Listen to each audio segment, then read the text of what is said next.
اللہ اللہ اللہ اللہ۔ قرآن مجید کی ایک آیت ہے جس کا غلط مفہوم لیا جاتا ہے، لا اکراہ فی الدین۔ تو اس کا جو مفہوم لیا جاتا ہے عمومی طور پہ وہ یہ ہے کہ دین میں کوئی جبر نہیں ہے، اور جبر سے مراد مذہب بیزار طبقہ یہ لیتا ہے کہ کسی قسم کا کوئی قانون اور کوئی ضابطہ جو مذہب عائد کرتا ہے وہ نہیں ہے۔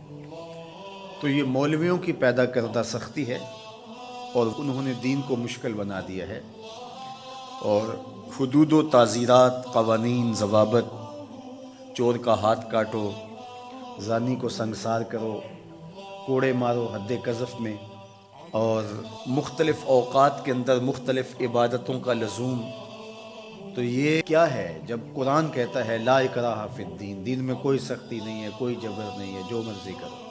تو یہ اس کا مفہوم نکالا۔ اور ایک طبقہ ایسا ہے کہ جو دین کو اس طرح پیش کرتا ہے اور اس طرح سے دین کو لوگوں کے سامنے رکھتا ہے کہ جس طرح دین پر عمل کرنا کوئی آسان کام نہیں ہے، اور اس کو وہ مشکل اتنا بنا دیتا ہے کہ لوگ گھبرا جاتے ہیں کہ ہم تو پھر دین پہ نہیں چل پائیں گے، چند لوگ ہی دین پہ چل سکتے ہیں، جبکہ یہ دونوں چیزیں افراط و تفریط سے تعلق رکھتی ہیں۔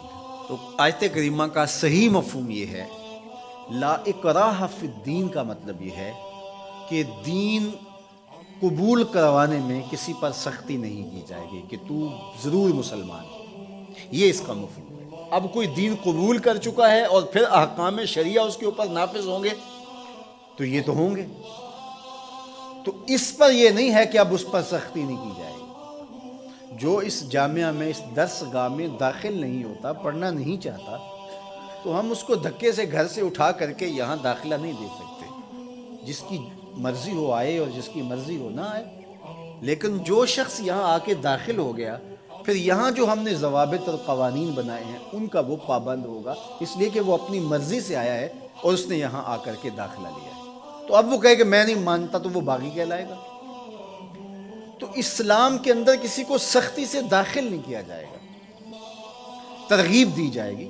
اور قرآن مجید کی اس آیت کریمہ کو اگر پورا پڑھیں تو سارا مفہوم واضح ہے، لا اکراہ فی الدین۔ دین لانے کے حوالے سے کوئی زبردستی نہیں ہے۔ قد تبین الرشد من الغی، ہدایت کا راستہ گمراہی سے ممتاز ہو کے واضح ہو چکا ہے۔ اب جس کا جی چاہے وہ ایمان لائے اور جس کا جی چاہے وہ کفر کرے، یہ اس کی مرضی ہے۔ اگر اللہ چاہتا تو کسی کے دل میں کفر پیدا ہی نہ ہوتا، سب مسلمان ہوتے، لیکن اللہ تعالیٰ جل شانہ کی حکمت یہ نہیں ہے۔ انا ہدیناہ السبیل اما شاکرا و اما کفورا، ہم نے حق کے راستے واضح کر دیے۔ اب جس کی مرضی ہو وہ کفر کے راستے پہ چلے، جس کی مرضی ہو وہ اسلام کے راستے پہ چلے، اس کی اس مرضی کی وجہ سے ہی تو جزا و سزا ہے۔ اگر اس کی مرضی سلب کر لی جائے اور وہ ایمان لانے پہ مجبور ہو تو پھر اس کا یہ کمال کون سا ہوا؟ تو کمال تو یہی ہے کہ دونوں راستے ہیں اور دونوں راستے اسے دکھائی دے رہے ہیں، اور وہ اپنے اختیار سے خیر کا راستہ اختیار کرتا ہے تو جزا ملے گی، اور اپنے اختیار سے برائی کی راہ پہ چلتا ہے تو اس کو جو ہے وہ سزا ملے گی۔ لیکن اگر اس کا اختیار ہی نہیں ہے برائی کے راستے پہ چلنے کا تو پھر اس کو سزا کیوں دی جائے؟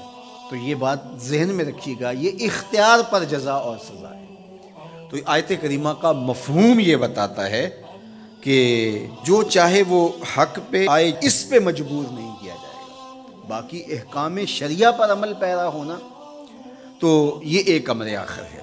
تو یہ سراسر نفسانی خواہش ہے کہ اسلام ہمارے اوپر کوئی پابندی نہ لگائے، جس طرح ہم چاہیں اس طرح ہی چلیں، اور ہماری زبان پہ کلمہ بھی جاری رہے۔ میں بھی ہوٹل میں پیو، چندہ بھی مسجد میں دو، شیطان بھی خوش رہے، خدا بھی ناراض نہ ہو، یہ کیسے ہو سکتا ہے؟